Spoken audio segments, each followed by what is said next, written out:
Kajian Kitab.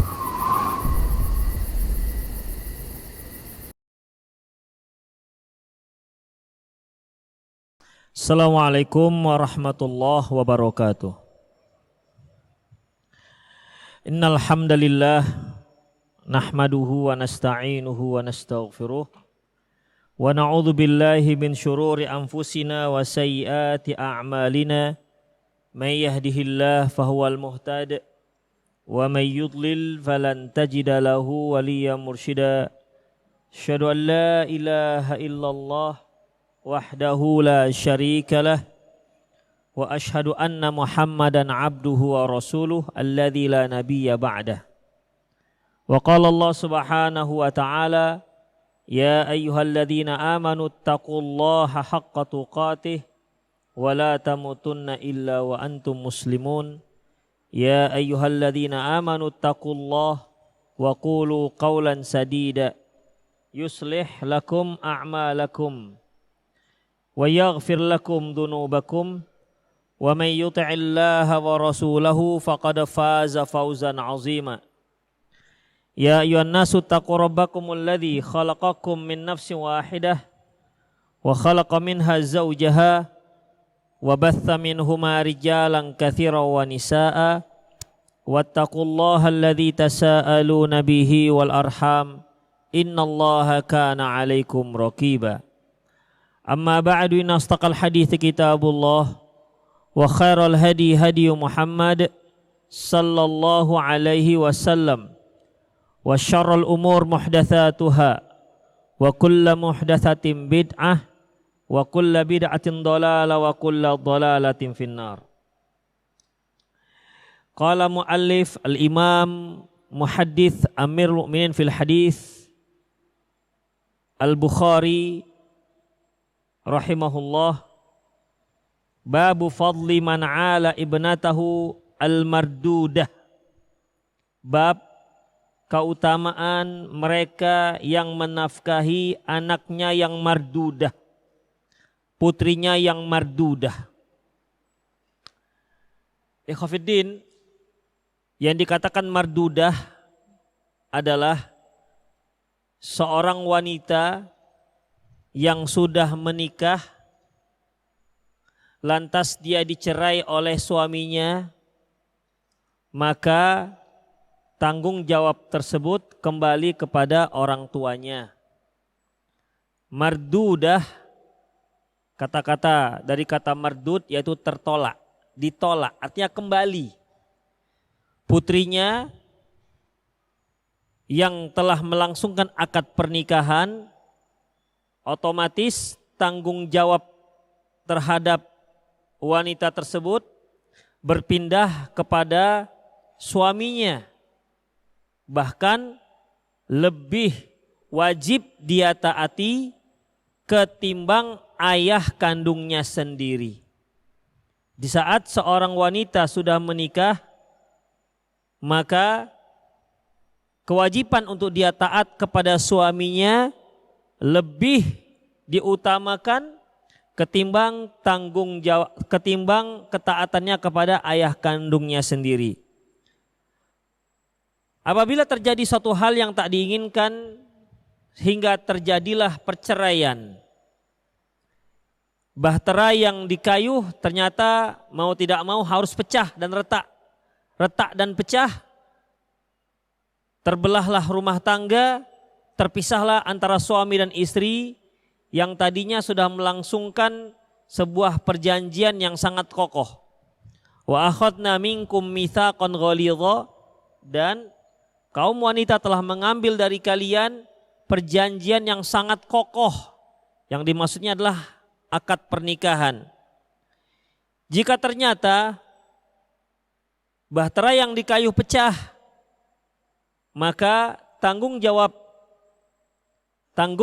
si wanita tersebut yang ditalak ataupun yang dicerai suaminya kembali kepada ayahnya. Dan Imam Al-Bukhari membuat satu bab, babu fadli man 'ala ibnatahul mardudata. Bab keutamaan menafkahi seorang anak wanita yang dicerai oleh suaminya, mardudah. Anil Miqdam bil Ma'di Kariba. Anil Miqdam bin Ma'di Kariba, dari Miqdam bin Al-Ma'di Karib, annahu sami'a Rasulullah sallallahu alaihi wasallam, bahwasanya dia pernah mendengar Rasulullah sallallahu alaihi wasallam yaqul, bersabda, ma at'amta nafsak fahuwa laka shadaqah. Makanan yang engkau makan, maka makanan yang engkau makan ataupun nafkah yang engkau gunakan untuk dirimu sendiri, laka shadaqah. Ini merupakan sedekah. Wa ma at'amta waladaka fahuwa laka shadaqah. Dan makanan yang engkau berikan kepada anakmu, itu juga termasuk sedekah. Wa ma at'amta zaujaka fahuwa laka shadaqah. Makanan yang engkau berikan kepada istrimu juga termasuk sedekah. Wa ma at'amta khadimak fahuwa laka shadaqah. Dan makanan yang engkau suguhkan untuk pembantumu juga termasuk sedekah. Di sini Imam Al-Bukhari rahimahullah mencantumkan hadis terkait dengan sedekah. Artinya setiap nafkah yang kita berikan kepada siapapun, termasuk untuk diri kita sendiri, maka ini merupakan sedekah. Kita makan, itu merupakan sedekah. Kita memberi makan kepada istri, itu sedekah. Kepada anak sedekah, kepada pembantu sedekah, pada tangga, itu semua termasuk sedekah. Hanya saja ikhwati fiddin rahimani Allah wa iyyakum, yang perlu digarisbawahi, yang namanya orang kafir juga berbuat seperti itu. Semua orang juga makan untuk dirinya sendiri. Kalau untuk dirinya sendiri bahkan bukannya sekedar makan, justru dia lebih mengutamakan dirinya ketimbang orang lain. Kalau kita punya uang, kemudian kita makan untuk diri kita, cari-cari makan, pastilah kita akan mencari makanan yang paling enak. Tidak apa-apa mahal, asalkan enak. Tapi coba kita mentraktir orang lain. Kita mentraktir 10 orang lain. Ya tentunya kita mencari yang pas untuk kantong kita. Ya serba 5.000 lah, serba 10.000 lah, serba penyet lah, yang serba paket-paket 15.000 lah. Supaya apa ikhwatiddin? Supaya ya tentunya kita bisa memberikan apa yang kita inginkan kepada mereka. Itu juga termasuk sedekah. Ya, itu termasuk sedekah. Taib, apakah yang kita makan itu juga sedekah? Kan di sini Rasulullah katakan, wa ma at'amta nafsaka fahuwa laka shadaqah. Apa yang engkau berikan untuk dirimu, makanan yang engkau suguhkan untuk dirimu, itu sedekah. Apakah yang kita berikan kepada diri kita untuk diri kita itu sedekah semua? Kalau begitu enggak usah bersedekah ke orang lain, untuk kita aja. Makan kita makan sendiri. Pakaian kita pakai sendiri. Mobil kita pakai sendiri. Tidak ada kita berikan kepada orang lain. Ngapain kalau itu juga termasuk sedekah? Ikhwati fiddin, perlu kita ketahui bahwasanya para ulama mengartikan ini semua yang terkait dengan memberikan makan untuk diri kita itu dikatakan sedekah, yaitu jika ini semua disertai dengan niat yang baik, dengan niat yang ikhlas dan niat ibadah kepada Allah Subhanahu wa taala. Karena ikhwati fiddin, memberikan makan untuk diri kita, semua orang juga begitu. Tapi ketika kita makan, kemudian kita niatkan, ya Allah, dengan saya makan ini saya bisa melaksanakan tanggung jawab saya sebagai seorang suami yang bertanggung jawab terhadap anak-anak dan istri. Sementara mempertanggungjawabkan anak dan istri merupakan satu hal kewajiban yang diwajibkan oleh Allah. Maka otomatis apa yang dia makan itu menjadi sedekah untuk dirinya. Demikian juga ikhwatiddin kepada sang istri. Orang-orang kafir juga memberi nafkah kepada istri-istrinya. Kepada istri-istri mereka. Kita sebagai seorang muslim ketika memberikan nafkah kepada istri kita, keluarga kita, niatkan ini sebagai ibadah kepada Allah Subhanahu wa taala. Seorang suami dia keluar rumah untuk mencari nafkah, memenuhi kebutuhan sehari-hari anak dan istrinya, maka dalam masalah ini itu merupakan sedekah. Bagaimana ikhwatiddin? Dia niatkan ini merupakan sebuah kewajiban yang Allah berikan kepadanya. Sehingga setiap tanggung jawab dan kewajiban baik suami maupun istri ini semua akan dilaksanakan dalam naungan ibadah kepada Allah Subhanahu wa taala. Sang istri mengurusi rumah. Istri orang kafir juga ngurusin rumahnya. Istri orang kafir juga masak. Istri-istri kita juga masak. Tapi tentunya ikhwatiddin akan berbeda. Berbeda nilainya. Masaknya istri kita dengan masaknya istri orang kafir. Masaknya istri kita harus kita setting, kita rubah mindsetnya menjadi sebuah ibadah kepada Allah Subhanahu wa taala. Tidak hanya sekedar kewajiban, takut dimarah suami lah, takut dibilang istri enggak becus lah. Bukan dikarenakan itu. Yang pertama yaitu dikarenakan ibadah kepada Allah Subhanahu wa taala. Ketika seorang ibu pulang ke rumahnya, dia lihat rumahnya berantakan, maka yang pertama yang dia bayangkan melihat berantakan tersebut yaitu pahala yang sedang bertumpuk yang disediakan Allah untuk dirinya. Sehingga ketika dia melihat piring bertumpuk, pakaian bertumpuk, apalagi kerjaan bertumpuk, kerja rumah bertumpuk, itu semua dia lihat dengan kacamata pahala.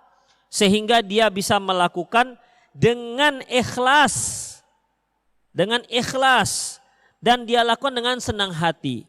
Kalau tidak, ikhwatiddin, itu banyak ibu rumah tangga karena dia tidak lihat itu sebagai pahala, dia akan merasakan ketidakbetahan di rumah. Dia merasa boring di rumah, merasa bosan, kepinginnya melalak, kepinginnya pergi ke sana kemari, kepinginnya keluar rumah. Mengapa demikian? Karena dia tak betah berada dalam rumahnya. Sehingga rumahnya tidak lagi menjadi surga bagi dia. Padahal seorang muslim haruslah dia merasakan rumahnya itu baiti jannati. Rumahku adalah surgaku. Para suami juga demikian. Dia harus memiliki gambaran terhadap rumahnya bahwasanya rumahnya adalah surganya. Ketika dia keluar rumah, yang dia rindukan bagaimana secepatnya kembali ke rumah. Bukan yang dia pikirkan bagaimana caranya kasihkan alasan supaya tak pulang ke rumah. Ini berarti ada masalah di rumah tangganya. Demikian juga seorang ibu, seorang istri haruslah betah di rumahnya.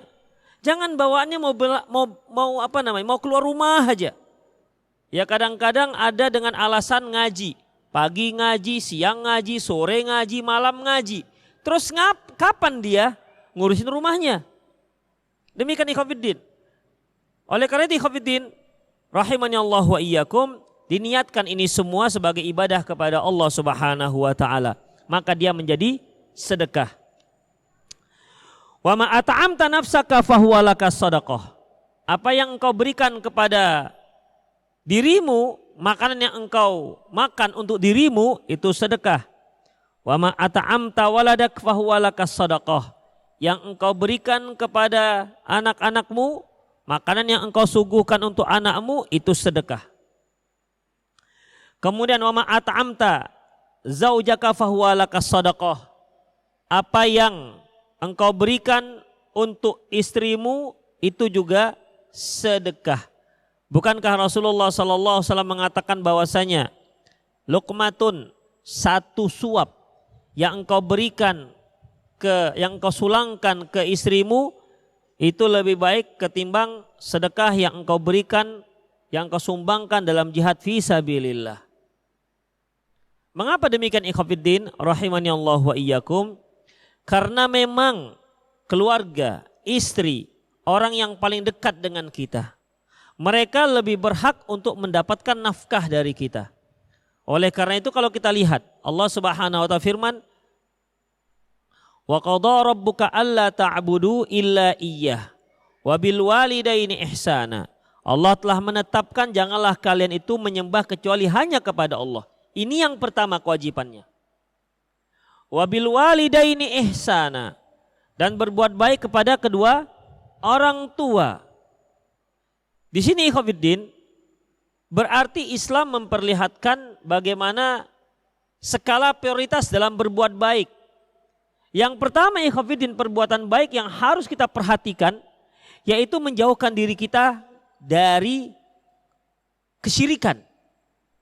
Karena apapun kebaikan yang kita lakukan, berbakti kita kepada orang tua, bagus kita bermuamalah terhadap keluarga, baik muamalah kita dengan tetangga. Tapi kalau kita melakukan kesyirikan kepada Allah, maka itu semua nilainya nol.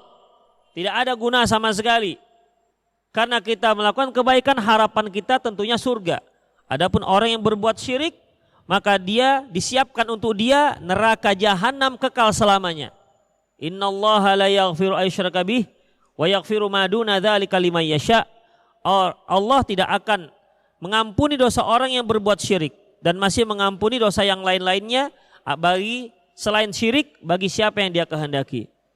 Wa idz qala Luqmanu li ibnihi wa huwa ya'idhuhu ya bunayya la tusyrik billah innasyirka la dzulmun 'adzim. Ketika Luqman berkata kepada anaknya, wahai anakku, janganlah engkau mensekutukan Allah, sesungguhnya kesyirikan merupakan kezaliman yang sangat besar. Ini mikrofonnya agak susah saya ngomongnya. Nggak bisa disetel. Perlu suara kuat saya.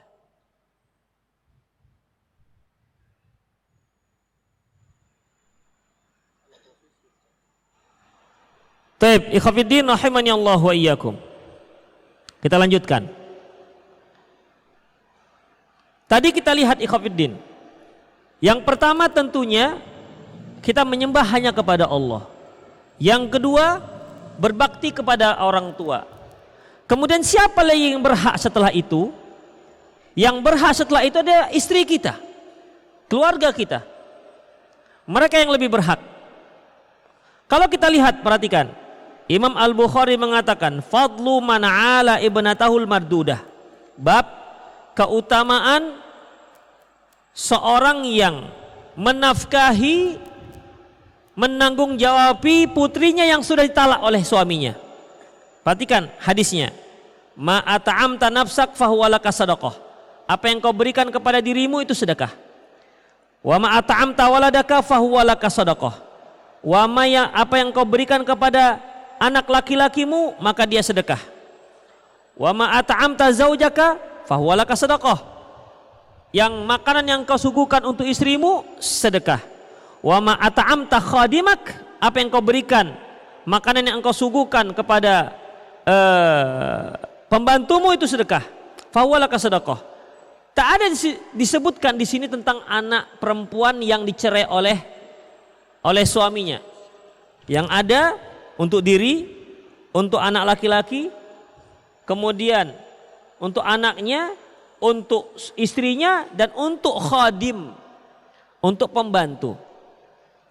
Apa hubungan antara hadis dengan bab?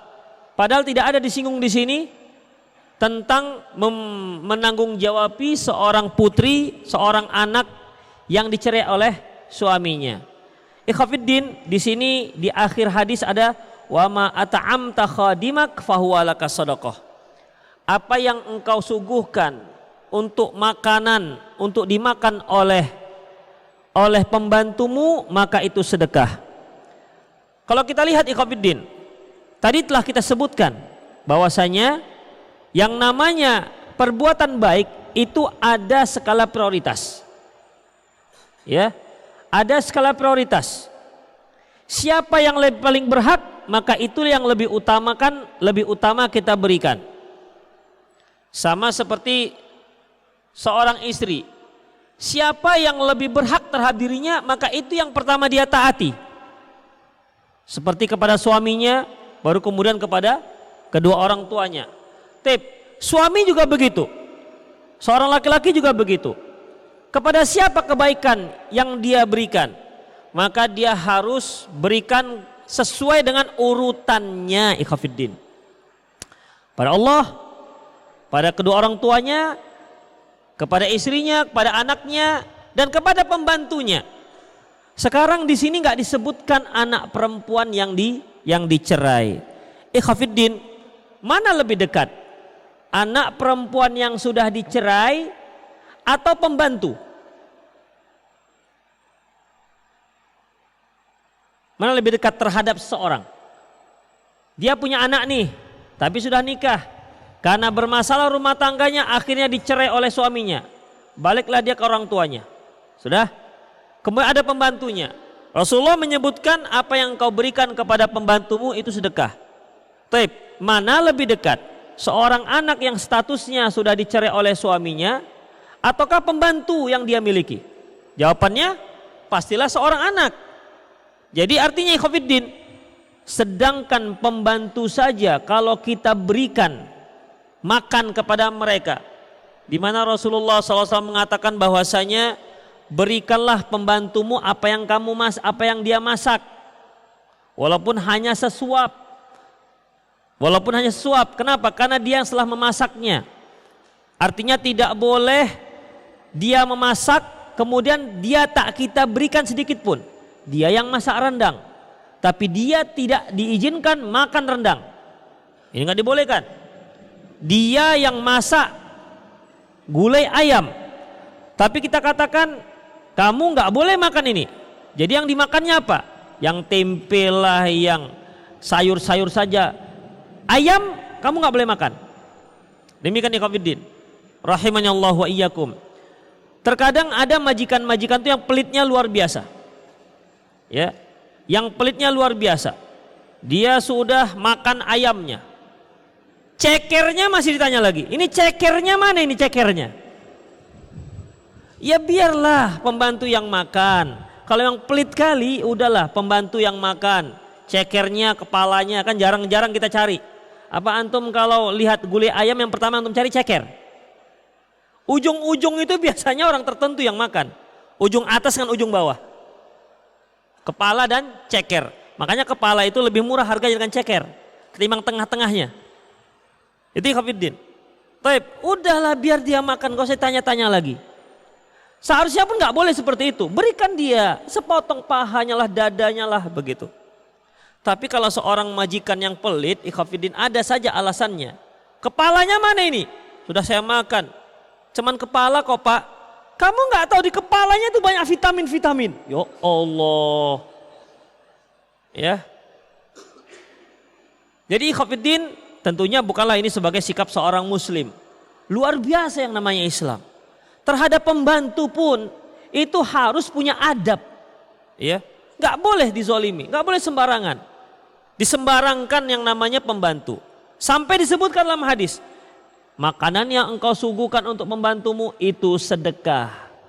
Jadi jangan kita merasa berkuranglah makan saya kalau dia makan dengan saya. Berkuranglah potongan ayam saya. Berkuranglah potongan ikan saya kalau dia makan. Enggak berkurang ikhwatiddin. Allah jadikan dia sebagai sedekah. Jadi sedekah itu tidak hanya duit. Tidak hanya duit. Memberi makan juga sedekah. Termasuk memberi makan terhadap keluarga itu juga sedekah. Makanya sangat wajar kalau Rasulullah mengatakan idza tazawwajal 'abdu faqad istakmala nisfaddin. Apabila seorang hamba sudah menikah, dia sudah menyelesaikan setengah agamanya. Sudah menyelesaikan setengah agamanya. Kenapa ikhwatiddin? Dari sisi sedekah saja, yang jomblo-jomblo ini jelas jarang sedekah. Bedanya sudah berumah tangga. Setiap hari dia harus bersedekah. Setiap hari dia dituntut. Bang, uang belanja. Dia kasih. Dengan senang hati. Bukan dengan senang hati. Ya. Dengan senang hati dia berikan. Tidak ada merasa terpaksa dia ngasih. Enggak, ikhwatiddin. Ya. Jadi para suami itu dalam memberikan nafkah kepada keluarganya itu tidak ada yang terpaksa. Tidak ada yang terpaksa. Paling kalau seandainya kurang, aduh gimana ya kurang. Itu dia. Dia berpikir gimana caranya supaya memenuhi kebutuhan keluarganya. Padahal setelah dia cari dari pagi sampai pagi lagi, setelah dia cari, itu dikasihkan kemana? Ke istrinya, untuk anak istrinya. Kalau dia mau bakhil, ngapain saya cari dari pagi sampai pagi, sementara saya sendiri makan cuma 3 kali. Selebihnya dimakan oleh anak dan istri. Tidak ada yang berpikir seperti itu, ikhwatiddin. Para suami-suami itu mencari nafkah, itu diberikan kepada anak dan istrinya. Begitulah tulusnya sang suami. Makanya para jomblo tidak mendapatkan ketulusan ini. Kalaupun dia mentraktir temannya, paling seminggu sekali udah banyak kali tuh. Ya, udah banyak kali. Kalaupun dia mentraktir seorang akhwat, itu modus. Ada udang di balik rempeyek. Itu pasti ada tujuannya itu, ikhwatiddin. Tapi kalau suami memberi nafkah kepada istrinya, itu tidak ada udang di balik batu. Tidak ada udang di balik batu. Itu ikhlas. Silahkan dek, habiskan. Begitu. Besok abang cari lagi. Begitu, ikhwatiddin. Rahimani Allah wa iyyakum. Makanya sampai sering saya katakan, tugas istri ngabiskan, tugas suami menyediakan. Jadi suami menyediakan, anak dan istri kita ngabisin kerjanya. Begitu emang. Antum harus rela, itulah tugas. Dan itu tulus. Ya. Tidak pernah seorang suami protes. Kalian ini cuma ngabisin aja kerjanya. Makan banyak, kerja nggak mau. Begitu. Carilah kerja keluar sana. Nggak pernah, ikhwatiddin. Ya, nggak pernah. Coba antum yang masih bujangan. Udah, yang masih bujangan diperlakukan seperti itu, nggak bisa.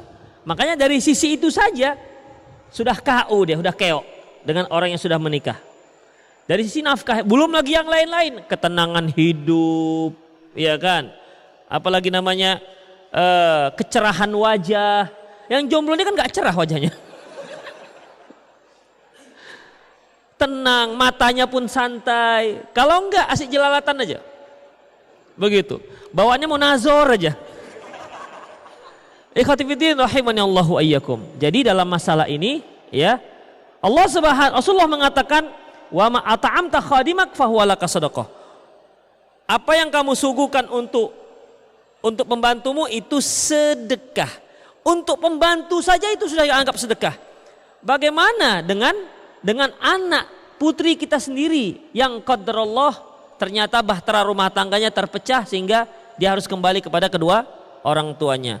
Ini juga para akhwat, ketika akhwat mencari jodoh, janganlah sampai memutus hubungan dengan kedua orang tua. Ya. Terkadang jodohnya, pasangannya dia dapati, pacarnya lah dia dapati hanya di Facebook. 3 hari berkenalan dibawa lari. Seolah kebaikan orang tuanya selama 20 tahun itu semua pupus hanya dengan bujuk rayu selama 3 hari. Itu pun di Facebook. Gak ngabisi kuota 1 giga pun gak habis. Padahal nafkah orang tua yang diberikan pada dia ada berapa giga itu. Kalau dibelikan ke pulsa, ke kuota. Demikian ikhwatiddin, dan itu kenyataan.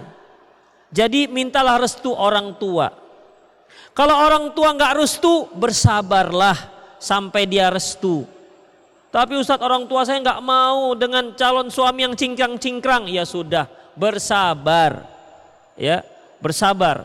Karena pernikahan itu bukan hanya antara laki dan perempuan, tapi itu menyatukan 2 keluarga besar. Itu ikhwatiddin yang harus kita perhatikan. Makanya para akhwat, ya, bersabarlah jika memang orang tua belum setuju. Karena di samping orang tua nggak bisa memaksa, anti juga nggak bisa memaksa orang tua.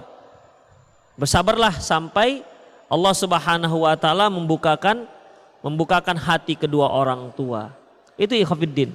Karena apa? Karena kalau terjadi apa-apa dengan seorang akhwat, seorang perempuan, seorang istri, misalnya ditalak oleh suaminya, maka dia kembalinya kemana? Ke orang tua. Demikian ikhwafiddin. Dan berapa banyak itu kejadian. Seorang perempuan, seorang akhwat, tak peduli dia dengan orang tuanya, dengan ibunya.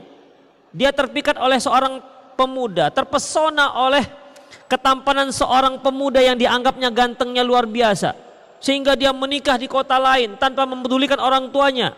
Akhirnya bermasalah, kemana dia lari? Dia akan kembali kepada keluarganya, ikhwafiddin. Akan kembali kepada ibunya, akan kembali kepada ayahnya. Makanya jangan abaikan orang tua. Di saat kita senang, ingat orang tua yang telah mengarahkan kita pada kesenangan.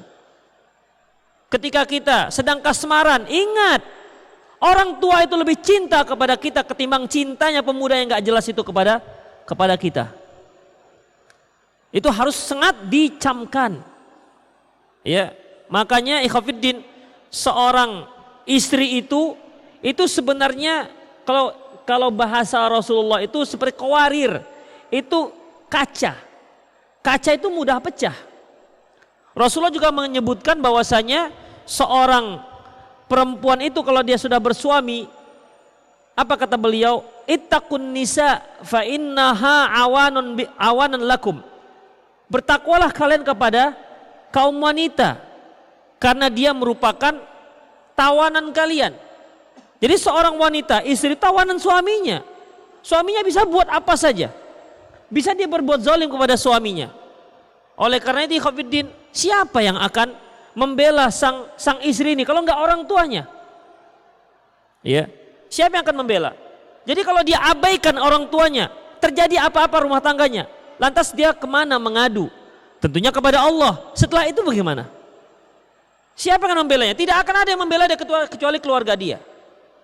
Itulah ikhwafiddin rahimanallahu wa iyyakum. Makanya kalau kita masih baik dengan keluarga kita, dengan ibu kita, ya, ibarat bahasa, ungkapan sebuah bahasa, kalau kita tidak punya keluarga sama sekali atau kita putus hubungan kita dengan keluarga, sementara mereka yang biasa membela kita, ini ibarat lurah tak bebatu, ijo tak besaga. Tahu antum? Lurah tak bebatu, ijo tak besaga. Lurah tak bebatu, lurah itu artinya dataran rendah. Ini kalau isinya pasir, orang mudah saja lompat-lompat ke bawah. Kenapa? Karena nggak ada batu-batunya. Coba ada batunya, mau orang sembarangan lompat ke bawah. Ijo tak besaga, ijo tahu kan? Karena orang sekarang udah banyak yang nggak tahu tentang ijo ini. Ijo tak besaga, saga itu apa namanya? Lidi ijo itu yang keras, yang tajam. Ijo itu kalau tak besaga, orang mudah saja meremas-remasnya. Tapi coba ada saganya, ada durinya, gak berani orang meremas-remasnya. Makanya seorang akhwat, kalau dia putuskan hubungan dengan keluarganya, ikhwafiddin, itu ibarat apa tadi? Lurah tak bebatu, ijo tak besaga. Mudah saja orang menzolimi dia. Dia seorang wanita. Demikian ikhwafiddin. Oleh karena itu, mari jangan putuskan hubungan kita dengan keluarga kita. Baik.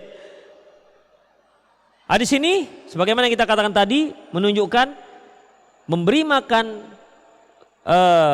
pembantu saja itu sebagai sedekah, apalagi memberi makan putri kita walaupun dia sudah dicerai oleh suaminya. Karena ketika seorang wanita dicerai suaminya, kembali tanggung jawabnya kepada ayahnya. Begitulah Islam. Islam memang tak menyia-nyiakan wanita, ikhwafiddin. Sangat disayangkan. Syariat Islam itu sangat menyayangi kaum wanita. Islam sangat tahu wanita itu lemah, yang sering menjadi korban kaum laki-laki. Makanya selalu disebutkan seperti itu. Coba dari kemarin Rasulullah menyebutkan barang siapa yang menanggung jawab 3 orang anak perempuan, dia perbaiki dia beri dia makan, dia penuhi sandang pangan papannya, bagus akhlaknya, maka menjadi penghalang antara dia dan neraka. Lantas Rasul juga menyebutkan, bukan hanya anak perempuan, saudarinya perempuan. Karena kan kecenderungan kita, kalau kita sudah punya anak, punya istri, lantas dengan kakak dan adik kita yang perempuan sudah gak begitu peduli, ya kan? Karena sibuk dengan keluarga. Rasulullah katakan lagi, memang kamu sudah punya istri, sudah punya anak. Tapi ingat, dia kakakmu, kakak perempuanmu, adik perempuanmu, dia itu wanita. Ya, dia itu wanita. Rasulullah katakan lagi, barang siapa yang memiliki 3 orang anak perempuan atau 3 saudari perempuan, fayuhsinu ilaihinna, kemudian bagus sikapnya kepada mereka, illa dakhalal jannah, kecuali orang ini masuk surga. Itu keutamaan bersikap baik terhadap kaum wanita, ikhwafiddin. Apalagi mereka adalah keluarga-keluarga terdekat kita, anak kita yang terdekat pada kita, saudari-saudari kita, kakak-kakak kita yang perempuan, itu orang yang terdekat dengan kita. Itulah ikhwafiddin rahimani Allahu wa iyyakum. Baik. Kemudian babul walad al-mubkhilah wal mujbinah. Bab anak itu membuat seseorang menjadi bakhil dan membuat seorang menjadi pengecut. Berapa banyak seorang banker, pegawai bank konvensional yang dia tahu itu riba, dosa yang paling kecil dari riba seperti berzina dengan ibu kandung sendiri, tapi dia belum berani meninggalkan itu. Karena apa? Apa yang diingatnya? Anakku, istriku mau makan apa nanti? Itu ikhwatiddin. Sehingga dia menjadi orang pengecut, seolah bank itu yang memberi dia makan, seolah bank itu yang menjamin hari depan dia, anak dan istrinya. Pengecut, ikhwatiddin. Ya, coba dia sendiri kalau dia belum menikah, gampang dia. Udah dia resign. Kenapa? Aku bawa diriku sendiri. Tapi ketika ada buntut di belakang dia, ada tanggung jawab dia mulai berpikir, anak saya nanti gimana? Istri saya gimana? Kenapa ikhwatiddin? Umumnya seorang itu sangat cinta dengan istri dan anaknya. Jadi dia mikir, ini kalau saya, biasanya gaji saya kalau saya menjadi pegawai bank, gaji saya 15 juta 1 bulan, kemudian saya keluar, kemudian saya tidak tahu entah kerja apa, akhirnya menjadi 2 juta 3 juta. Ini gimana anak dan istri saya? Ya begitulah, mau bagaimana lagi? Harus dijalankan. Jangan takut, ikhwatiddin. Makanya banyak juga para ikhwan yang dia tahu sudah hukum kerja di bank konvensional, gak jadi keluar gara-gara istri. Bang, janganlah keluar bang. Kenapa dek? Rumah kita kredit, apalagi kendaraan kita kredit, tas awak ini juga kredit, semua kredit. Terus kita makan apa bang? Udah terbiasa touchscreen kalau makan, biasa touchscreen. Pagi pergi ke warung, tit, keluar lontong, keluar apa semua. Siang nanti begitu juga ke warung Padang, tinggal tit. Malam kemana? Ke kafe, tinggal touchscreen saja. Sekali ini terpaksa dia masak, mikirlah nanti gimana kalau untuk perawatan kulit bang, nggak halus lagi lah nanti tangan awak ini. Terus komedo awak ini yang harus dikeluarkan setiap sebulan sekali, di mana besar nanti komedonya bang. Terus gimana kalau kolagennya sudah berkurang? Masya Allah. Dia cepat tua lah. Nanti kalau awak cepat tua bang, nanti berpaling kepada yang lain. Itu setan semua yang bisikkan. Ya, setan semua bisikkan. Biasanya naik mobil, dari rumah AC, masuk mobil AC, turun mobil masuk mall AC. Ini gimana? Pakai AC dijual. Kenapa? Nggak sanggup bayar listrik. Yang tadinya ke mall kalau belanja, terpaksa ke pasar tradisional, bawa ikan, bawa udang semua, bawa paret di situ. Terpaksa pakai sepatu ikan. Yang tadinya pakai high heel kan. Semua menurun semua. Terpikirlah itu semua, Masya Allah, ini gimana? Sanggup gak saya ini? Sanggup gak? Udahlah bang, gak usah. Ar-rajulu al-waladu mubkhilah wal mujminah. Anak itu bisa membuat orang itu menjadi bakhil dan bisa membuat orang menjadi pengecut. Kenapa bakhil ikhwatiddin? Terkadang kita ingin membantu seseorang, tapi kita mikir anak saya nanti gimana jajannya, begitu, ya kan? Anak saya gimana jajannya? Terus anak saya nanti makan apa? Anak saya begini dong gitu. Jadilah dia menjadi bakhil, tak mau berinfak. Orang ikhwatiddin kalau untuk anaknya, untuk anaknya sekolah itu masya Allah. Berapa saja, apalagi kalau anaknya berprestasi. Berapa saja nak, selama bapak masih kuat, sekolah tinggi-tinggi ya nak. Itu dia. Itu kalau sekolah umum. Kalau sekolah agama, masya Allah. Ya, diskon kurang diskon. Korting kurang korting. Sempat ada yang nanya saya, dan itu sering. Ustadz, anak saya mau kuliah Ustadz. Di mana yang gratis? Belum pernah ada yang nelpon saya, Ustadz, anak saya mau kedokteran. Di mana yang gratis? Belum ada. Anak saya mau masuk politeknik. Di mana yang gratis? Belum ada. Tapi kalau nanya pesantren gratis, kuliah agama gratis itu banyak. Ustadz ada ma'had. Emang kenapa? Ada yang gratis? Ada jatah gratis enggak? Begitu ikhwatiddin. Jadi bakhil kalau untuk masalah agama. Makanya kalau kita ngundang guru untuk ngaji, itu kan berhitung. Coba yang ngundang guru yang bahasa Inggris, yang privat bahasa Inggris, yang dibaca beda huruf dengan yang dibaca. George, George, kan udah beda itu ikhwatiddin. Artinya kan susah ngajarkannya. Susah ngajarkannya. Ya. Welcome. Susah ngajarkannya. Kenapa begitu cara bacanya?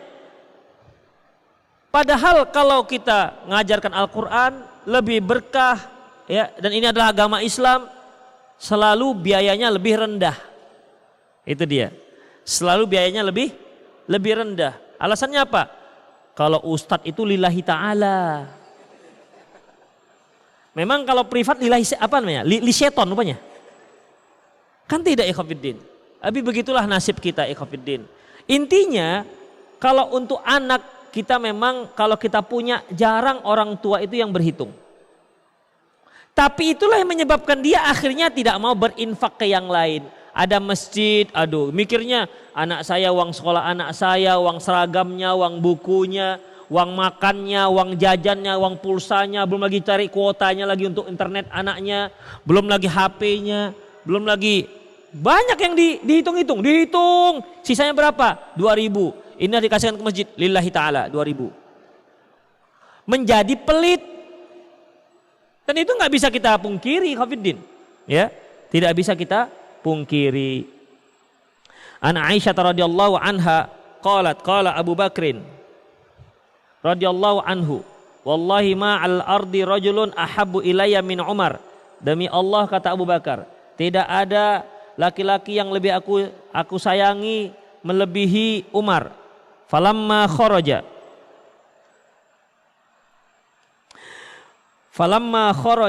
raja'a, ketika beliau keluar beliau balik. Faqala kaifa halaftu ayya bunayyah, apa tadi yang aku sumpah wahai bunayyah? Faqultu lahu, aku katakan kepadanya, kata Aisyah, qala a'azzu alayya, yaitu yang paling yang paling mulia di sisiku, wal waladu alwat, dan anak itu lebih dekat di hati ketimbang yang lain. Ya, jadi Abu Bakar orang yang paling mulia di hati Abu Bakar itu adalah Umar. Ini tentunya waktu itu Rasulullah sudah ada. Ya, Umar yang paling mulia, di mata Abu Bakar.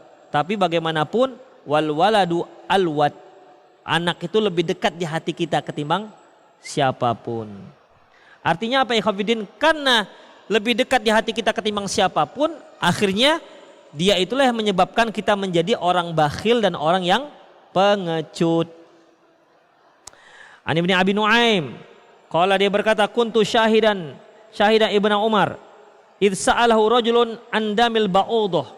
Aku ditanya ketika aku melihat Ibnu Umar ketika beliau ditanya, ketika seorang laki-laki bertanya tentang masalah hukum membunuh nyamuk.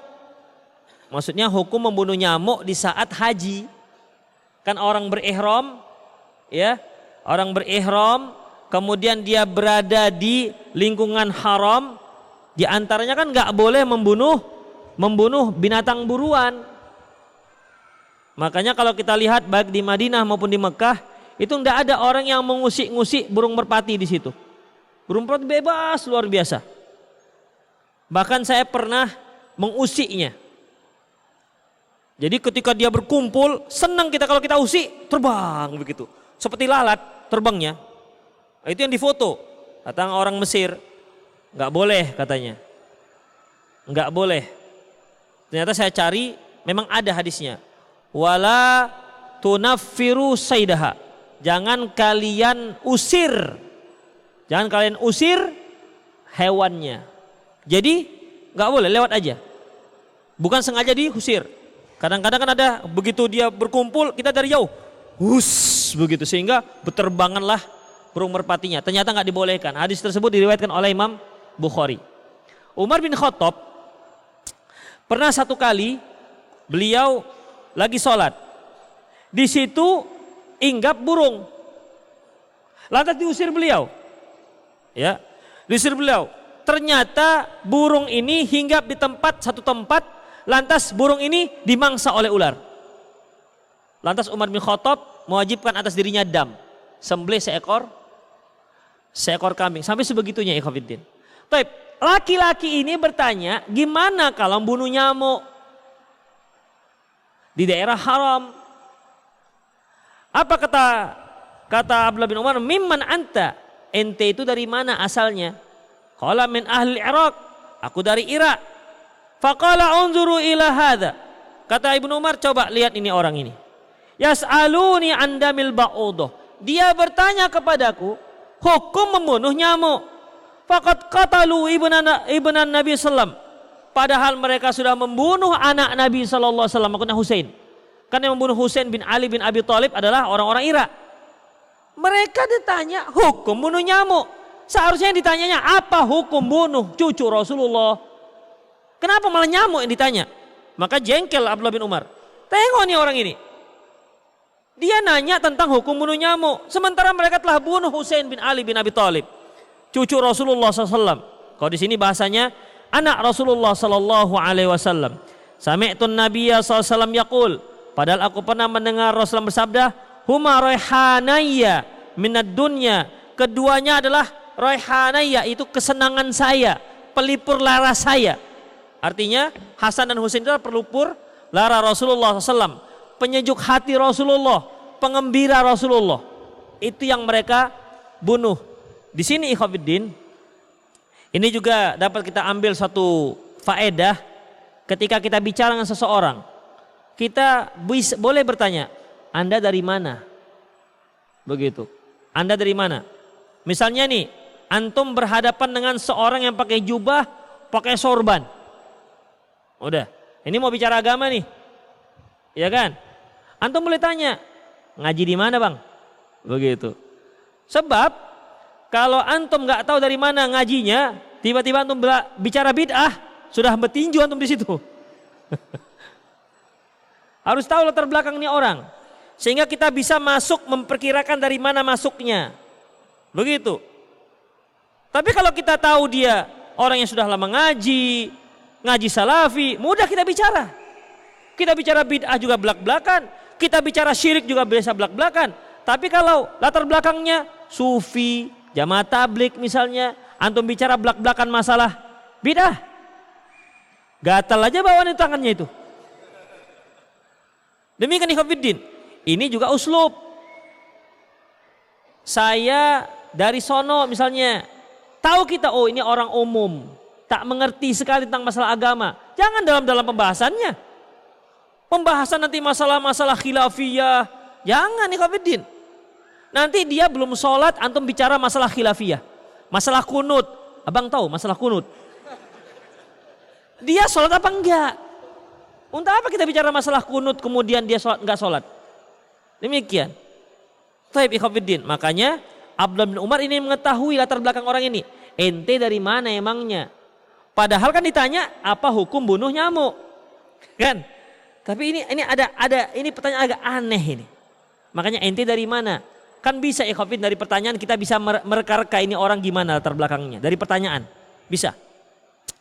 Dari pertanyaan kita bisa menebak mereka-reka ini orang seberapa lama dia sudah mengaji. Seberapa awamnya dia. Kalau ada yang nanya, Ustadz berapa sih sebenarnya jumlah rakaat subuh? Nah, udah tahu kita kan? Ya kan, udah tahu kita. Oh ini orang ini baru sholat ini. Begitu ikhwafiddin. Kalau dia katakan Ustadz ini ada hadis seperti ini. Sementara ulama lain mengatakan seperti ini. Dalam riwayat yang lain mengatakan begini. Sanadnya nggak bagus Ustadz. Menurut Ustadz bagaimana? Pening kepala kita jawabnya. Kenapa? Berarti orang ini talabul ilmi. Itu ikhwafiddin. Ya. Jadi Abdullah bin Umar menanya, Anda dari mana? Dari Irak. Taulah dia bagaimana orang Irak. Ya. Taulah dia orang Irak bagaimana? Sampai ada para ulama mengatakan orang Irak itu terkenal dengan khianatnya. Terkenal dengan khianatnya. Ketika Husain bin Ali datang ke Irak, itu sebenarnya yang manggil, yang ngundang orang Irak. Bukan dia ingin datang sendiri, tapi sudah diingatkan oleh para sahabat, jangan ke sana. Ya, jangan ke sana. Mereka itu banyak punya sifat khianat dan memang betul di tengah jalan mereka yang membunuh rombongan Husain bin Ali. Ketika mereka sisanya yang masih hidup dibawa ke Irak, mereka menangis-nangis. Sampai salah seorang istri pada Husain mengatakan, saya heran, setahu saya mereka yang bunuh kami, kok mereka pula yang nangis-nangis. Begitu ikhwafiddin. Berarti hadis ini, pembicaraan ini dari Abdullah bin Umar terjadi setelah terbunuhnya terbunuhnya Husain bin Ali bin Abi Thalib. Taib, apa hubungan dengan bab? Ini kan cerita masalah hukum membunuh nyamuk, ya kan? Kemudian bersambung dengan kekesalan Abdullah bin Umar dengan orang ini. Terus apa hubungan dengan anak itu bisa membuat orang itu menjadi pelit dan menjadi pengecut? Ini dia ikhwafiddin. Raihaniyya, kesenangan kita. Sesuatu yang senang ikhwafiddin, membuat kita senang, kita pasti cinta dan sayang dengan dia. Dan kita ingin agar menyenangkan dia. Ya. Makanya ketika Rasulullah sujud, kan pernah Hasan naik ke punggung Rasulullah dan Rasulullah nggak suka menyuruh dia turun. Sampai apa? Sampai dia puas. Itu dia. Kenapa? Kecintaan Rasulullah Sallallahu Alaihi Wasallam. Makanya ikhwafiddin, coba misalnya antum lagi sujud, ada anak antum, anak tiri lagi misalnya, nggak cinta-cinta amat kita dengan dia, karena kita kawin dengan ayah ibunya ya, maka kita terima dia. Naik ketika sujud, naik ke punggung antum, gimana? Langsung begitu. Mungkin langsung aja dia naik. Setelah itu apa? Sudah anaknya terbanting, habis sholat, ibunya dipanggil. Ini kau dulu. Kau nggak pernah ngajari anakmu yang begitu ya? Begitu, kenapa? Karena tidak ada cinta-cintanya ikhwafiddin. Coba anak kita yang kita sayang, yang bungsu, yang bagaimana, Masya Allah, kita nggak bisa terlepas mata kita dari dia. Naik ke punggung kita. Jangankan ke punggung ikhwafiddin, ke leher kemana kita biarkan saja. Kadang-kadang kita yang kesal nengoknya. Anak dia, kan kadang-kadang begitu. Kita bertamu, anak kecil yang punya tuan rumah. Itu reseknya luar biasa, gangguin ayahnya, lagi ngomong ditarik tangannya, lagi ditarik kepalanya begitu kan. Kita kan kesal sebagai tamu sebenarnya. Ya Allah, ini orang tua sabar juga ya, kalau saya dulu begitu kan. Kalau saya. Kenapa? Kenapa dia nggak merasa terganggu? Karena dia sayang dengan anaknya ya ikhwafiddin. Kan sering begitu. Kita bertamu asik gangguin aja dengan anaknya. Sementara kita perlu bicara serius dengan orang tuanya. Dia nggak terganggu. Kenapa ikhwafiddin? Karena dia sayang dengan anaknya. Coba nggak sayang? Sudah dicubit, set, ditarik ke dalam, tok, udah. Nggak balik lagi ke ruang tamu. Begitu ikhwafiddin. Itulah dia. Makanya ikhwafiddin, karena sayang kita itulah maka kita bisa berubah menjadi orang yang pelit dan orang yang pengecut. Raihan, ikhwafidin, asal katanya itu wangi-wangian. Para ulama mengatakan kenapa Rasulullah menyebutkan wangi-wangian? Karena kalau anak kecil itu anak yang sering kita ciumin. Itu dia. Anak kecil itu anak yang sering kita cium. Cium itu kan yang kita cium berarti kita suka menciumnya. Beda dengan parfum. Kita mencium parfum karena wangi. Kalau anak kecil walaupun dia baunya bau ompol pasti tetap dicium. Dicium, acem, cium lagi. Begitu. Ya kan? Itulah anak kecil. Kenapa? Karena ikhwafidin, bau asam itu nggak ada apa-apanya ketimbang kecintaan kita kepada dia. Itu dia. Ya, nggak menghalangi kita mencium dia walaupun kita tahu 100% dia itu bau ompol. Itu dia. Apalagi kalau ibunya, masya Allah. Itulah ikhwafidin rahimani Allah wa iyyakum. Kenapa kok tertawa? Maksudnya ibunya lebih sayang kepada anaknya, gitu ceritanya. Antum. Iya, tadi maksud saya begitu, enggak yang seperti antum bayangkan. Begitulah ya khafidin rahimanallahu iyyakum. Kemudian di sini babu hamli sobi ala atik, bab menggendong anak di atas pundak. Bab menggendong anak di atas pundak. Ini apa pula hukumnya? Nanti kita bahas. Dan apa pula prinsip-prinsip Islam yang ada di sini? Apa? Emang perlu kali dibahas menggendong anak di atas pundak? Insya Allah perlu. Ya, demikian. Qul qouli hadza wastaghfirullah li wa lakum wa lisal muslimin innahu wal ghafurur rahim. Antum yang bertanya silahkan melalui nomor yang sudah biasa. Berapa nomornya? 0859. Berapa lagi? 6113 27778. Ya silakan. Yang mau nulis juga boleh, silakan.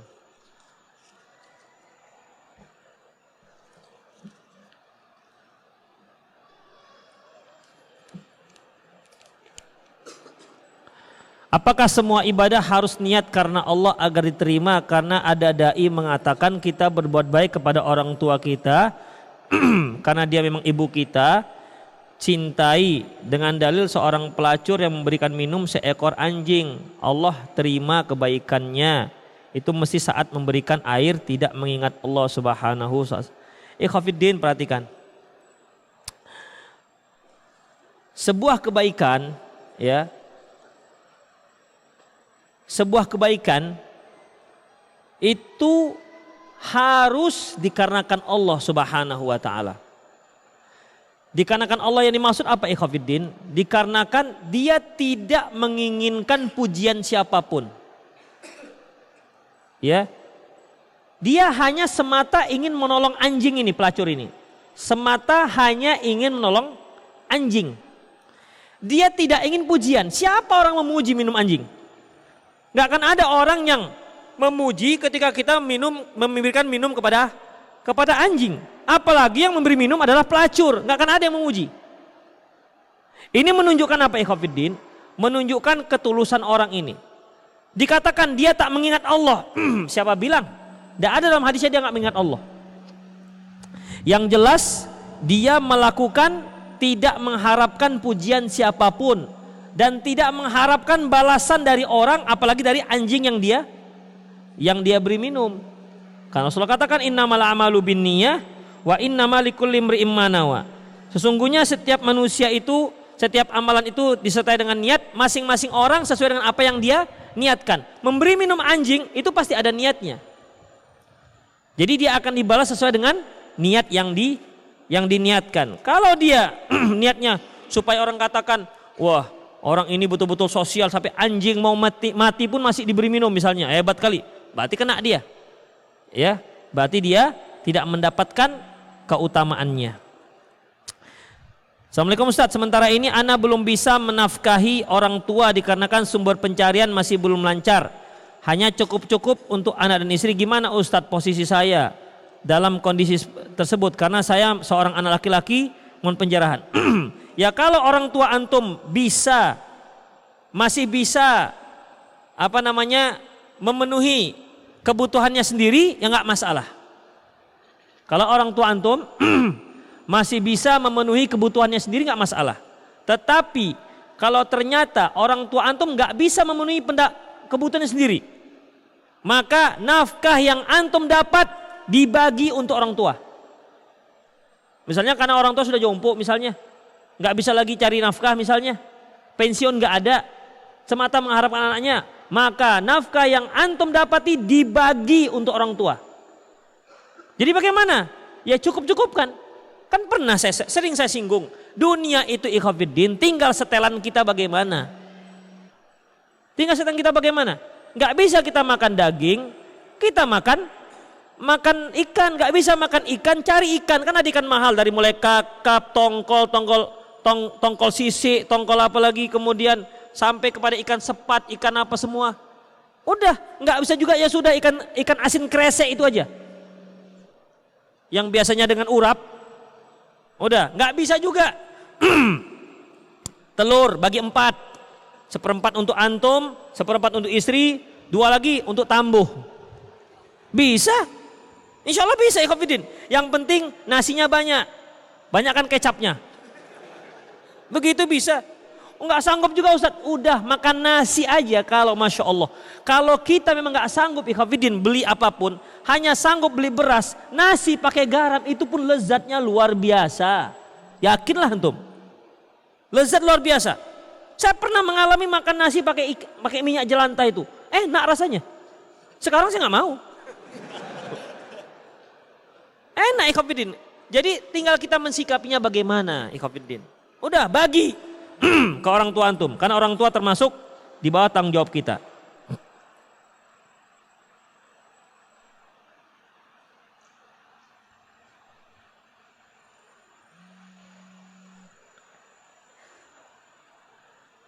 Bagaimana tips menghafal hadis dan riwayatnya agar tidak lupa, terkhusus di bidang ekonomi Islam?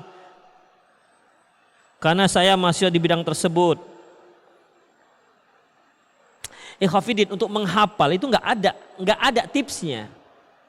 Masing-masing orang punya tips sendiri-sendiri yang sesuai dengan dia. Saya punya anak 3 cara mereka ngapal. Yang paling tua, yang paling sulung ngapalnya gimana? Harus bersuara. Yang nomor 2 diam aja, nggak ada suara. Kita tengok di kamar, kita kira dia tidur, enggak, menung. Ngapal dia. Sampai kakaknya bilang, Umi, itu gimana kok nggak ngomong-ngomong kok bisa hafal? Gitu. Anak saya yang 3, cara ngapal apa? Cara ngapal ditulis dengan dia. Begitu. Ditulis dengan dia. Jadi masing-masing orang ikhwatiddin punya tips sendiri-sendiri. Jadi gimana cara enaknya antum bisa ngapal saja. Demikian juga tempat. Ada yang tempat yang cozy untuk dia menghafal, tempat tidur. Udah. Ada yang enjoy bagi dia di halaman belakang. Ada yang dia nggak mau tempat orang rame. Saya kalau ngapal Quran kepinginnya di rame-rame, di kelas, baru saya bisa semangat. Kalau sendiri malah nggak semangat. Begitu pula harus di kelas yang ada yang lain juga ngapal Quran, bersuara rame, begitu. Jadi beda masing-masing. Istri saya nggak gitu cara ngapal, tempat sepi dia. Jadi cara orang ngapal beda-beda, ya. Nggak ada tipsnya, nggak ada ikhwatiddin. Itulah dia, Allahu a'lam bissawab.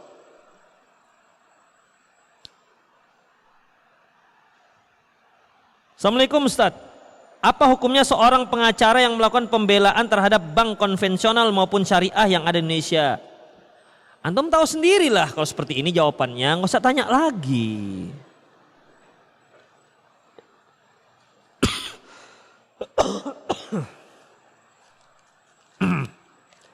Ustadz, saya pelihara kucing. Sekarang jumlahnya 8 ekor. Masya Allah. Ini Abu Hurairah ini. Ayah kucing. Bagaimana hukum jual beli kucing? Ya Allah, kesana lupa larinya. Saya kira ikhlas sekali dia meliharanya. Gak boleh jual beli kucing, haram hukumnya.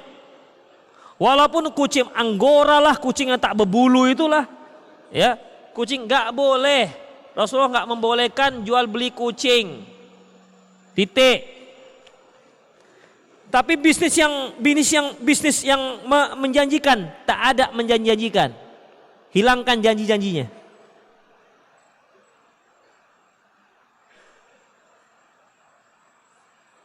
Ustadz, 2 minggu belum memberikan uang belanja kepada istri saya. Usaha saya lagi sepi, usaha terancam tutup. Saya mencoba berhutang kepada orang tua, teman, pinjam halal, tidak dapat. Saya mau menggadaikan harta saya, tapi gadainya masih ada unsur riba. Apakah ada keadaan darurat membolehkan untuk pinjaman yang ada riba darurat? Ikhwafiddin. Ingat ikhwafiddin, kita itu tak perlu kerja tetap. Yang penting tetap bekerja. Bekerja itu tidak harus di kantor menjadi pegawai. Ini yang sering bermasalah. Antum ambil plastik asoy di tempat grosirnya, antum ecerkan di pasar. Bu, gopek bu, dapat. Apalagi Khofiddin, jual apa lagi? Antum kutipin botol-botol aqua itu, kutip yang di jalan, dapat duit. Ustadz, saya S2 masa ngutipin botol aqua? Itulah masalahnya. Itu masalah lo, bukan masalah gue. Hilangkan gengsi ikhwafiddin, hilangkan gengsi. Saya pernah jual roti donat. 4 hari saya jualan. Banyak pelanggan saya. 4 hari saya jualan, seminggu saya sakit. Seminggu saya sakit. Kemudian seteleng jam. Servis jam di kaki 5 Sambung Lalang. Makan juga alhamdulillah. Bahkan kalau sudah sampai target libur. Begitu, libur jalan-jalan. Sekarang malah nggak ada waktu jalan-jalannya. Dulu masih ada waktu jalan-jalan, padahal servis jam. Kadang-kadang servis jam Seiko yang apa itu, yang otomatis. Udah, itu kalau dibersihkan 20.000. Dapat 20, Masya Allah, bawa 20.000 pulang ke rumah. Ini kasih istri lain 20.000. Besoknya datang lagi, Pak, mati lagi Pak. Bersihkan lagi. Udah, wah aman, 20.000 nggak balik. Besok datang lagi dia. Akhirnya gimana? Uang 20.000 di kantong tadi kasihkan. Udahlah Pak ya. Nggak bisa lagi nih berarti. Udah bolak balik rumah seteling sampai 3 kali. Ternyata bukan rezeki kita. Pernah saya jual roti Khofiddin, yang pabrik roti mengatakan, Ustadz, udah Ustadz saya waktu itu. Udah Ustadz. Udah Ustadz. Ustadz, ini ada 2 roti untuk Umi di rumah. Insya Allah saya masukkan. Saya waktu itu pakai Vespa. Vespa kan ada yang cagak 2, kan ada cagak samping yang cagak pinggir. Yang model pinggirnya. Begitu saya cagak samping, lembek tanahnya. Menggelimpang, roti yang untuk istri saya itu masuk paret. Itu pun masuk paret. Ya Allah, 2 roti dikasih pabrik. Sok paret, ceritalah sedih cerita. Umi, tadi ada roti mau masuk paret. Begitu, ikhwafiddin. Nikmati saja. Rambut gondrong. Kenapa? Gak sempat pangkas, gak punya duit untuk pangkas. Tapi nikmati aja ikhwafiddin. Itu dia. Jual sedotan sampai ke sawit seberang sana. Sedotan. Dapat 50.000 satu hari, senangnya luar biasa. Itu paling maksimal 50.000 itu. 20.000 bawa ke rumah itu udah senang sekali Khofiddin. Tahun 2001 sampai 2005 itu. Luar biasa. Jadi Khofiddin yang penting kita kerja. Istri pun dipahamkan, Dek, yang penting abang bawa duit, yang penting kerja, masalah hasil serahkan kepada Allah. Insya Allah aman Khofiddin. Aman. Waktu itu sewa rumah 1 tahun 350.000. Itu dia. Sekarang rumah itu setahun 5,5 juta. Bisa. Alhamdulillah antum lihat hidup kan saya kan? Hidup kan sekarang kan? Antum kira apa ini sekarang ini? Jin. Hidup sampai sekarang. Jadi artinya kerja aja apa yang bisa. Jangan bengong. Saya melihat kadang-kadang ikhwan ini gak tahu apa yang dia kerjakan. Masya Allah kok bisa? Kok bisa kepalanya tuh buntu? Gak tahu apa yang dikerjakan. Pergi dia ke tempat bangunan sana kenapa? Bawa ngangkat-ngangkat. Apa misalnya ngangkat pasir? Capek Ustadz, ya memang capek hidup ini. Gak capek nanti di surga. Antum kira jadi Ustadz gak capek? Jadi Khofiddin, kerjalah Khofiddin, kerja. Jangan buntu. Jangan maunya jadi pegawai. Kalau jadi pegawai banyak sekali saingannya. Antum S1 gak sampai. SMA lulus percobaan. Mau bersaing S1, S2, S3, kalah lah. Belum lagi masuk nanti mereka main sogak-sogok. Kita mau murni, kepandaian kita pas-pasan. Jadi ikhwafiddin, bekerja banyak yang bisa dikerjakan, banyak ikhwafiddin. Jadi itu dia ya. Tidak boleh, pertahankan. Jangan masuk pada daerah yang diharamkan oleh Allah. Ustadz, apakah hasil zina wajib dinafkahi oleh ayahnya dan apakah benar nasab terputus sehingga dia tak berhak mendapatkan? Ya, betul. Ya, tidak berhak mendapat nafkah dan tidak berhak mendapat warisan. Ustadz, bagaimana jika ada seorang istri yang dizalimi suaminya, sedangkan ibu dan ayah seorang istri itu sudah meninggal? Kemanalah seorang istri harus mengadu, Ustadz? Nah, itulah, coba ini diantaranya. Coba, kemana dia mengadu? Apalagi orang tuanya sudah tidak ada. Kemana dia harus mengadu? Makanya ikhwafiddin, Rasulullah sering katakan, istausu bin nisaikum khaira. Istausu bin nisaikum khaira. Bersikap baiklah kalian terhadap kaum wanita. Nasihati mereka dengan cara yang baik. Gak boleh dizolimi. Gak boleh dia dizolimi. Sangat besar dosanya dari Allah Subhanahu wa taala. Karena merupakan amanah dari Allah Subhanahu wa taala. Kalaupun seorang wanita Allah beri musibah, cobaan seperti ini, maka hendaklah dia banyak bersabar. Ketahuilah bahwasanya innama yuwaffas sabiruna ajrahum bighairi hisab. Allah itu akan memberikan nilai kesabaran dengan tanpa batas. Surga menunggu anti. Rasulullah mengatakan, innallaha idza ahabba qauman ibtalah. Apabila seorang Allah mencintai satu kaum, Allah akan beri dia cobaan-cobaan. Inna asyaddal bala al-anbiya, asyaddan nas bala al-anbiya. Sesungguhnya cobaan yang paling dahsyat itu adalah cobaan para nabi. Summal ladzina yalunahum, kemudian setelahnya. Istri Ana dibesarkan dari keluarga tiri sejak bayi. Dia menyadari hal itu setelah hendak menikah. Bagaimana hukumnya dia ingin berbakti kepada orang tua tirinya?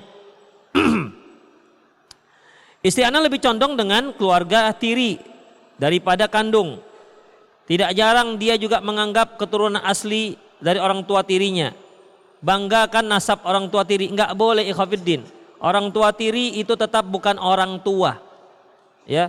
Tapi yang namanya kebaikan orang tua tirinya sudah memelihara dia, maka tetap dia harus berbakti kepada orang tua tirinya, tapi tentunya tidak sama dengan orang tua kandung. Ya, orang tua kandung lebih berhak terhadap anaknya ketimbang orang tua tiri kita.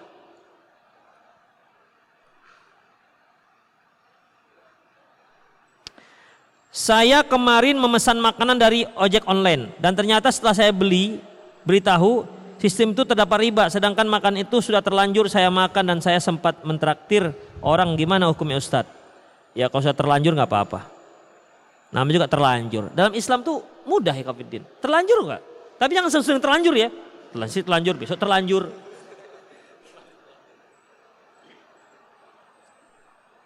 Wih, Masya Allah panjang sekali, satu halaman. Afwan, belum bisa saya jawab. Panjang sekali. Ustadz, hadis yang saya baca mengenai Dajjal, satu hadis cirinya matanya kanan buta kanan, hadis mata kiri buta. Menurut Ustadz, ciri Dajjal itu apa?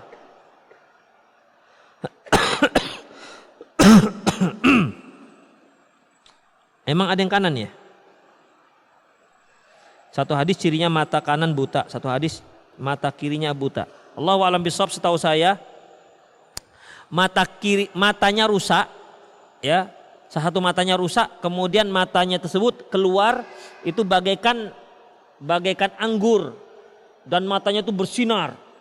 Itu dia Khafiddin. Rasulullah katakan, inna dajjal a'warun, dajjal itu matanya rusak. Walaisa rabbuka bi'a'war, dan Tuhan kalian matanya enggak rusak. Demikian Khafiddin, sudah jam 6:10 ya. Ya, semoga bermanfaat. Aku qouli hadza wa astaghfirullah li wa lakum wal muslimin innahu ghafurur rahim. Subhanakallahumma wa bihamdik asyhadu an la ilaha illa anta astaghfiruka wa atubu ilaik. Wa akhiru da'wana alhamdulillahi alamin. Assalamualaikum warahmatullahi wabarakatuh.